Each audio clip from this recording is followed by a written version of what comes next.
Los Guapos, Las Guapas, nouvelle vidéo, une vidéo sur le permis. Voilà, j'ai obtenu mon permis la semaine dernière, c'était samedi dernier, c'était le 20 février 2021. Je l'ai passé à Clamart, donc c'est à côté de chez moi, dans le 9-2, pour celles et ceux qui connaissent. Et je l'ai obtenu avec 28,5 points sur 31, donc c'est une bonne perf, je suis content. Et en fait, je voulais faire une vidéo sur le permis où je donnerais en fait plein de bons conseils, enfin je l'espère, pour celles et ceux qui vont passer le permis, qui souhaitent s'inscrire et qui sont un peu, voilà, pas perdus, mais voilà, qui se posent des questions. Et aussi à celles et ceux qui sont en train de passer le permis. Euh, et en fait, si tu veux, dans la barre d'infos, je mettrai un sommaire pour tous les conseils avec la time-lapse pardon, correspondante. Comme ça, tu pourras directement voir le conseil qui pourrait t'intéresser. Et comme ça, tu n'as pas besoin de tout regarder et perdre du temps en fait. Sur ce, on va commencer. Avant, bah, si tu n'es pas abonné à la chaîne, bah, n'hésite pas à t'abonner à ma chaîne YouTube, ça me ferait super plaisir. On est bientôt aux 500 abonnés, donc c'est plutôt cool. Donc n'hésite pas à t'abonner et voilà. Conseil numéro un. Le premier conseil vraiment, c'est de te lancer lorsque tu es prêt ou lorsque tu es prête dans ton fort intérieur. Vraiment, ne t'inscris pas au permis de conduire pour faire comme les autres. Vraiment, faut vraiment que ça vienne de toi. Parce que voilà, tu sais très bien, le permis de conduire en France, c'est cher, ça prend parfois beaucoup de temps. Et donc, c'est de l'investissement. C'est de l'investissement financier, c'est de l'investissement au niveau du temps. Donc, vraiment, lance-toi lorsque tu es prêt, lorsque tu es apte, lorsque tu te sens prêt, en fait, vraiment, à passer le permis. C'est vraiment ça le truc, c'est lance-toi quand tu es prêt. Ça, c'est le premier conseil et c'est quelque chose de fondamental pour pas perdre le cap et garder la motivation. Sois motivé et passe-le quand tu es prêt ou prête. Ensuite, le conseil numéro 2, c'est prends ton temps lorsque tu vas choisir ton auto-école. Ça ne sert à rien de se presser. Prends ton temps. Voilà, prends 1, 2, 3 semaines et fais le tour autour de chez toi. Et voilà, n'hésite pas à discuter avec les dirigeants des auto-écoles, n'hésite pas à lire les contrats, n'hésite pas à lire les conditions générales de vente. Prends ton temps, vraiment, va recueillir des avis. Euh, Discute avec des gens qui ont passé le permis dans telle ou telle auto-école. N'hésite pas à demander et à prendre ton temps parce que ce serait dommage de mettre 1 200 euros, 1 500 euros dans une auto-école qui n'en vaut peut-être pas la peine, tu vois ce que je veux dire, où ça va mal se passer, etc. Donc prends bien le temps, ça c'est vraiment important. Tu payes ta formation, donc prends ton temps et lis bien les contrats. Ça c'est quelque chose de très important. Si tu n'es pas très doué en droit, si tu n'as pas trop de compétences en droit, n'hésite pas à prendre un pote ou une pote à toi qui est en fac de droit ou quoi, qui s'y connaît bien. Et, euh, et comme ça, il n'y a pas d'ambiguïté, il n'y a pas de mauvaise surprise et tout se passera, je l'espère pour toi, de la meilleure des manières. Ensuite, troisième conseil, c'est pourquoi pas, je dis bien pourquoi pas, passer son code en candidat libre avec les plateformes comme autoécole.net, Ornicar et tout. Pourquoi? Parce qu'en fait, maintenant, le code de la route, c'est plus les auto-écoles qui gèrent les dates d'examen, etc. Maintenant, tout se fait par des organismes publics comme par exemple la Poste. Et en fait, normalement, enfin, si je dis pas de bêtises, mais dans pas mal d'auto-écoles, lorsque tu t'inscris et que tu payes une formation, un pack, tu as le code et la conduite. Sauf qu'en fait, dès que tu payes, tu as 1 an en fait pour passer le code puis la conduite.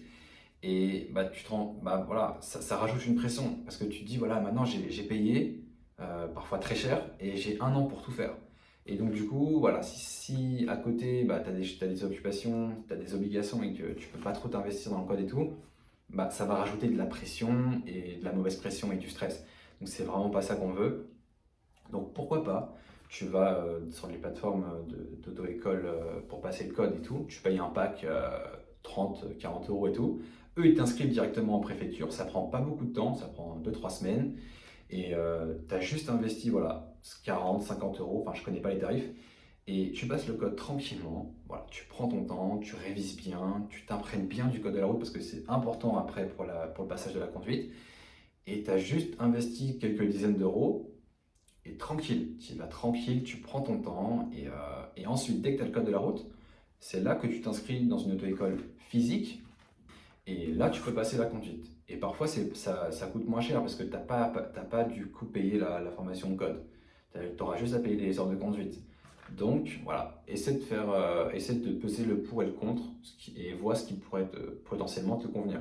Voilà, ça c'était le conseil numéro 3 du coup. Maintenant, le quatrième conseil, c'est lorsque tu vas t'inscrire dans une auto-école, bah, tu peux leur demander si c'est possible de passer le code en même temps que la conduite. Comme ça raccourcit ta formation au permis et, euh, et du coup, bah, ça devient moins fastidieux à faire, c'est moins chiant que passer que le code d'un côté, tu vois. Au moins là, tu as de la théorie et tu as de la pratique et tu as les deux ensemble. Et du coup, bah, ça raccourcit le temps de formation, tu t'en doutes bien. Alors, je ne dis pas que c'est toutes les auto-écoles qui peuvent faire ça, qui proposent ça, mais il y en a quelques-unes, je pense, qui doivent le faire. Donc ça aussi, tu peux en discuter avec les dirigeants d'auto-école. Ensuite, mon cinquième conseil, ça va être de passer le permis de conduire sur une voiture à boîte automatique. Pourquoi? Parce que sur une voiture à boîte automatique, tu as que seulement deux pédales. Une pédale de frein et une pédale d'accélération. Ensuite, tu as un lever de vitesse, mais ce n'en est pas un finalement. Ça peut être un truc que tu tournes ou un petit levier et tout. Mais tu as juste, en fait, durant ta conduite, tu as juste à accélérer et à freiner. Rien d'autre. Euh, alors que sur une boîte manuelle, sur une voiture à boîte manuelle, tu as trois pédales déjà. Une pédale d'embrayage, frein et une pédale de frein, une pédale d'accélération. Et tu dois passer les rapports de vitesse au bon moment pour pas que la voiture tremble ou déconne, tu vois. Donc c'est un peu plus laborieux, j'ai envie de dire, de conduire sur une boîte manuelle. Et surtout que quand tu passes ton permis en boîte automatique, le minimum d'heures à effectuer pour passer le permis ensuite, c'est que 13 heures. C'est que 13 heures. Donc tu te rends compte que 13 heures, alors qu'à côté en boîte manuelle, c'est 20 heures minimum. Donc ça fait déjà 7 heures de différence. Il y a 7 heures de moins. Donc du coup, le permis coûte relativement moins cher. Il prend moins de temps. Et surtout, boîte automatique, c'est vraiment super agréable à conduire. Vraiment, s'il n'y a pas plus facile, c'est super facile. Donc, je sais que là, nous, on est en France, on est en Europe, et l'Europe, et donc du coup, par conséquent, la France, ont beaucoup de retard sur les voitures à boîte automatique. Ça, ils ont beaucoup de retard. Si si t'es déjà allé en Amérique, ou si tu vas en Amérique, ou si tu vas en Asie, là, tu vas te rendre compte que les boîtes manuelles, les voitures à boîte manuelle, ça existe quasiment pas. Il y en a très très peu et la plupart du temps, c'est quasi que des voitures à boîte automatique. Donc vraiment, c'est plus agréable. Tu peux vraiment être focus sur l'environnement qui t'entoure. Euh, voilà, faire attention aux piétons, faire attention voilà, à la circulation. Et surtout, tu as tes deux mains sur le volant, t'as que deux pédales, alors que voilà, boîte manuelle, tu as souvent ta main droite sur le lever de vitesse et ta main gauche sur le volant. Donc c'est plus délicat, c'est plus délicat. Néanmoins, si tu passes ton permis sur boîte automatique, tu n'es autorisé à conduire que des voitures à boîte automatique lorsque tu auras obtenu ton permis de conduire. Seulement, la très très bonne nouvelle, c'est que maintenant l'État français a mis en place une nouvelle loi, une nouvelle règle. C'est que lorsque tu as obtenu ton permis de conduire, et ben, si tu veux ensuite conduire des boîtes manuelles, c'est possible. Seulement, il faut attendre 3 mois après l'obtention de ton permis de conduire et ensuite que tu ailles dans une auto-école euh, qui propose en fait une formation de 7 heures de conduite sur une voiture à boîte manuelle. Il n'y a pas d'examen, voilà, il n'y a pas d'examen, juste tu passes une formation de 7 heures, ça se fait en général en une journée ou en 2 journées, et tu conduis une voiture en boîte manuelle. Et à l'issue de ces 7 heures de formation, ton permis de conduire, ton permis B en fait, boîte automatique, se transforme en boîte automatique et en boîte manuelle. Et tu seras autorisé à conduire les deux genres de voitures à deux boîtes de vitesse en fait, automatique et manuelle. Donc ça c'est vraiment vraiment bien, c'est vraiment top. Donc voilà, franchement il n'y a pas de question à se poser, fonce, fais le permis en boîte automatique, il n'y a vraiment aucune question à se poser. C'est moins cher, ça prend moins de temps, c'est plus agréable à conduire et le jour de l'examen bah, c'est plus agréable à passer en fait, tu vois. Donc voilà. Maintenant le conseil numéro 5 bis, c'est que moi je suis parisien, tu vois. Je suis né à Paris et tout, j'ai vis en région parisienne et pour passer le permis, c'est pas super, tu vois. C'est un peu compliqué, c'est cher. Et les centres d'examen sont très denses, voilà, il faut faire attention. Donc, l'idée, c'est que si tu as l'opportunité de passer ton permis en province, à la campagne et tout, franchement, fonce. Vas-y, vraiment, réfléchis pas, vas-y, ce sera bien plus facile. Une plus grande route, tu as plus d'espace en fait, et ce sera plus facile pour obtenir ton permis. Donc, ça, c'est vraiment, si tu as l'opportunité d'y aller, d'aller en province, va en province et te prends pas la tête avec la région parisienne. Maintenant, sixième conseil, lorsque tu vas démarrer ta formation de conduite, il ne faut pas hésiter à poser des questions. N'hésite pas à poser des questions aux moniteurs ou aux monitrices. Vraiment, n'hésite pas. Il n'y a aucune question idiote. Ils sont là pour ça. Tu as payé, tu es dans ton droit, tu es un élève. Donc, par conséquent, tu es ignorant, tu ignores plein de choses. Donc, vraiment, n'hésite pas à poser les questions qui te passent par la tête. Il n'y a aucune question idiote. Vraiment, c'est super important. Et c'est pas eux qui viendront te demander si tu as des questions, hein. C'est vraiment toi. Voilà, écris-les pour pas les oublier et pose-leur toutes les questions nécessaires. Il faut vraiment que le jour de l'examen, tu n'aies aucune question, tu n'aies aucun doute dans ta tête. Il faut que tout soit clair. Voilà, donc ça c'était mon sixième conseil. Je rajoute le conseil numéro 6 bis. Tu sais, maintenant sur YouTube, il y a plein de moniteurs, de chaînes en fait consacrées au permis de conduire. Et j'en ai 3 qui me viennent en tête, qui sont vraiment excellentes. La première, ça va être Roule Raoul. Donc voilà, Roule Raoul, elle est top cette chaîne YouTube. La deuxième, ça va être FCD Auto École. Et la troisième, ça va être, alors je l'ai noté, c'est Move Drive Vidéo Permis. Voilà, ces 3 chaînes YouTube, vraiment, elles sont vraiment cool, vraiment, vraiment excellentes. Elles prodiguent vraiment d'excellents conseils. Je regardais leurs vidéos du coup avant mon examen et tout. Donc je mettrai les liens des auto-écoles dans la barre d'infos. Et vraiment excellent. Et c'est que du plus. C'est que du plus. Ça permet vraiment de tout revoir si tu as des questions, si tu as des a priori, des doutes. Et c'est que du plus. Et franchement, tu peux aller regarder leurs vidéos, c'est excellent. Conseil numéro 7 maintenant, c'est que il peut s'avérer que parfois ça passe pas avec certains moniteurs ou certaines monitrices. Parfois le feeling ne passe pas, parfois la pédagogie n'est pas adaptée à l'élève. Donc vraiment, si ça se passe mal avec un moniteur ou avec une monitrice, il ne faut pas hésiter à en parler, que ce soit avec lui ou que ce soit avec la personne qui gère les plannings ou le directeur de l'autre école.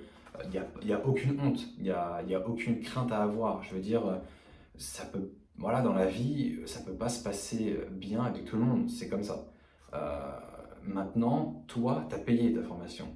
Donc, tu as payé, parfois très cher, et tu es dans ton droit si ça se passe mal et que si tu as des remarques à faire. Et vraiment, l'idée, c'est de pas aller à l'auto-école à reculons. Vraiment, quand tu vas à l'auto-école, il faut vraiment que tu sois dans une démarche positive et dans un mood positif et dans une bonne vibe, comme on dit, tu vois. Si ça se passe mal avec quelqu'un et que tu dois conduire avec lui, il y aura une mauvaise ambiance dans la voiture, ça va te rajouter de la pression, ça va te rajouter du stress, et c'est pas ce qu'on veut quand tu conduis. Quand tu conduis, faut avoir les idées claires, faut être détendu, faut être relax, et faut être le plus posé possible. Donc vraiment, si ça se passe mal avec quelqu'un, avec un moniteur ou une monitrice, n'hésite pas à en parler. Maintenant, le 8e conseil, c'est lorsque tu arrives à la fin de ta formation et que tu as du coup ta date d'examen, c'est de demander à l'auto-école de conduire au minimum 6 heures sur le circuit de l'examen. Donc il n'y en a pas des tonnes, hein, des centres d'examen. Par exemple, il y a, pour là où j'habite, dans le 9-2, je crois, tu as Clamart, tu as Antony, tu as Saint-Cloud, voilà, donc tu n'en as pas des masses. Donc n'hésite pas à leur demander de conduire au minimum 6 heures. Comme ça, tu t'imprègnes bien le circuit, tu t'imprègnes bien la route. Il n'y a aucun... Comme ça, tu connaîtras toutes les priorités à droite, les cédés de passage, les passages piétons, etc. Et ça peut être que du plus. Ça peut que du plus et on part sur une démarche d'anticipation. Le jour de l'examen, on va te demander de faire preuve d'anticipation. Et bien ça, c'est de l'anticipation. Tu anticipes la route. Donc ça, c'est une super démarche. Et une autre démarche aussi, un autre truc à faire, c'est on va te donner quand on te dit voilà, tu es prêt pour l'examen et tout, N'hésite pas à demander aussi de passer l'examen en fin de semaine, mais surtout l'après-midi. Ça, c'est quelque chose, je pense, pour moi, qui est très important, parce que tu t'en doutes bien que euh, voilà, dans ta vie, lorsque tu avais des grandes choses à accomplir le lendemain, et ben, la veille au soir, tu as du mal à dormir. Tu as le trac. Tu as le trac, tu as des doutes, tu as parfois des mauvaises pensées, tu te poses des questions, tu as de la pression, du stress. Et tout ça, cumulé, t'arrives pas trop à bien dormir. Et il peut s'avérer que tu dormes à 2 heures, 3 heures du matin, tu vois, sans que tu le veuilles. Donc si par exemple tu as un examen à 8 heures du matin, que tu dois te lever déjà à 6 heures pour aller à l'auto-école, te préparer, te doucher, etc., et que tu te couches à 3 heures du matin la veille, tu vas arriver, tu n'auras pas bien dormi, tu n'auras peut-être pas bien mangé, tu seras fatigué, tu seras anxieux, tu auras de la pression, tu auras du stress. Et tout ça cumulé, c'est vraiment le plus mauvais cocktail possible pour pouvoir conduire et surtout le jour de l'examen, tu vois. Il faut vraiment être au top.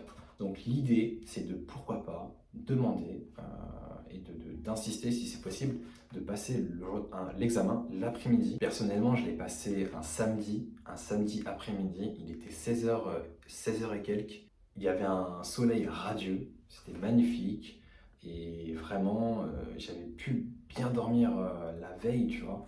Et c'était vraiment il y avait toutes les conditions étaient remplies en fait euh, pour vraiment être en forme. J'avais bien mangé, etc. C'est vraiment tout était fait pour que je l'ai en fait, tu vois. Donc voilà, n'hésite pas à passer du coup l'examen l'après-midi et pourquoi pas en fin de semaine. Maintenant, le neuvième et avant-dernier conseil, c'est d'aller sur Google Maps. Tu vas sur Google Maps et tu vas sur Street View. Il y a une option Street View en fait avec Google qui te permet en fait de voir la ville, de voir le monde en fait à 360 degrés. Donc c'est-à-dire que en fait c'est comme si tu étais dans la rue, mais derrière ton écran en fait. Et là, l'idée, c'est de repérer des points de repère, c'est de repérer des priorités à droite, de repérer c'est des passages, c'est de repérer des passages piétons. Voilà, plein de choses qui seront utiles pour toi le jour de l'examen. D'accord? Donc c'est vraiment encore une fois une démarche d'anticipation. Tu anticipes ton trajet, tu anticipes ton itinéraire. Comme ça, le jour de l'examen, tu auras déjà vu tout ça en fait. Parce que si tu conduis 6, 8, 10 heures sur le centre d'examen et tout, je dis pas que c'est pas assez, mais tu n'auras pas tout vu en fait, toute la ville. Et l'examinateur, il peut t'amener dans des endroits que tu n'auras pas vu. Alors que là, si tu prends le temps derrière ton écran, voilà, tu prends 1 à 2 heures par jour, derrière ton écran, tu es posé et tout sur ton ordinateur et tu regardes en fait à 360 degrés la ville, les routes. Fais-le. Je l'ai fait, ça m'a réussi, donc je peux que conseiller ça. Maintenant, le 10e et dernier conseil, ça va être vraiment de ne pas paniquer. Vraiment, ne panique pas. Je sais que c'est plus facile à dire qu'à faire, mais vraiment, il faut être relax, il faut être détendu quand tu conduis. Il faut avoir les idées claires. Vraiment, l'idée, c'est que le jour de l'examen, enfin, pas que le jour de l'examen, la première heure de conduite, il faut vraiment être dans une démarche de détente et de relaxation le plus possible en fait. Vraiment, travaille sur ça, travaille sur cette résistance au stress, à la pression dès ta première heure de conduite. Parce que le jour de l'examen, vraiment la démarche en fait de l'examen du permis, ça dure 32 minutes au grand maximum. L'examinateur, il va venir, il ne te connaît pas. Il ne te connaît pas, il ne t'a jamais vu. Donc tu es un inconnu pour lui, ou si c'est une inspectrice, tu es inconnu pour elle. Il faut que dans ces 32 minutes, au grand maximum, ça peut durer moins, il faut que tu démontres à la personne qui va te noter que tu es apte à conduire toute seule, en sécurité, et que tu n'es pas un danger pour les autres, et que tu n'es pas un danger pour toi-même sur la route. C'est vraiment cette démarche qu'il faut avoir en tête. C'est vraiment c'est ça en fait l'examen du permis de conduire. Vois ça comme une interview, comme une entrevue, comme un entretien d'embauche, comme un casting si tu es un artiste, tu vois. Il faut démontrer en peu de temps, 30 minutes c'est court, hein, ça passe super vite. Il faut montrer en 32 minutes grand maximum que tu peux conduire tout seul le reste de ta vie en fait. C'est vraiment ça la démarche à avoir. Et vraiment, ne pense pas si l'inspecteur ou l'inspectrice va toucher le volant ou s'il va freiner. C'est pas ça, il ne faut pas penser à ça. Mais il faut savoir une certaine chose, c'est que le jour de l'examen, l'inspecteur est responsable de toi. C'est-à-dire que si il t'arrive un accident, si tu percutes quelqu'un, tu percutes une voiture, ou que tu fais un écart de trajectoire qui peut être très dangereux, et s'il y a un accident, bah, c'est lui qui va devoir payer. Ce sera lui qui, en fait, c'est lui qui est responsable, vraiment. C'est lui qui est responsable, et donc tu te rends bien compte que s'il voit qu'il va se passer quelque chose de grave, il ne va pas hésiter à freiner, et il ne va pas hésiter à toucher le volant, à toucher les commandes. Donc c'est vraiment ça qu'il faut faut prendre conscience de ça en fait. Voilà. Donc vraiment, prends conscience de ça et dès que tu sais ça, je pense que tu vois l'examen d'une autre manière. Et comme ça, tu peux mieux appréhender l'examen. Et enfin, prenez du recul. C'est qu'un examen. Voilà, c'est qu'un examen. Si vous le ratez, c'est pas grave. Vous allez le repasser plus tard. Je veux dire, c'est pas fichu en fait. Tu as droit à plusieurs tentatives et c'est de façon illimitée, tu vois. Ce sera juste en fait un contretemps finalement. Si tu le foires, c'est pas grave, tu pourras le repasser. C'est qu'un examen, c'est pas un jugement. La personne ne va pas juger votre personne, si vous êtes quelqu'un de bien ou si vous êtes quelqu'un de pas bien. Elle va juste juger votre conduite dans un véhicule en fait. C'est vraiment ça le truc. Donc prenez du recul. Voilà, c'est pas parce qu'une personne n'a pas le permis qu'elle ne peut pas vivre une vie épanouissante et attrayante. C'est ça, faut s'enlever ça de la tête. Si tu l'as, franchement, bravo. Mais si tu rates l'examen, c'est pas grave. C'est comme ça que j'ai abordé l'examen. Je me suis pas mis de pression. Je me suis dit que si ça foirait, j'allais le repasser plus tard ou dans un autre pays. Mais je me suis pas dit qu'il fallait absolument que je l'aie. Il faut pas se mettre la pression inutilement. Vraiment, quand vous conduisez une voiture, quand vous prenez la route, il faut être serein, il faut avoir les idées claires et il faut être le plus détendu, voilà, le plus détendu et être le plus relax possible. Voilà. Donc voilà, c'est la fin de la vidéo. J'espère qu'elle aura été utile à certains et certaines d'entre vous. Voilà, n'hésitez pas à la partager à celles et ceux qui vont passer le permis ou qui sont en train de le passer. Et puis voilà, hein, je ne vais pas rajouter d'autres choses. Je vais vous laisser et peut-être à une prochaine fois alors. Allez.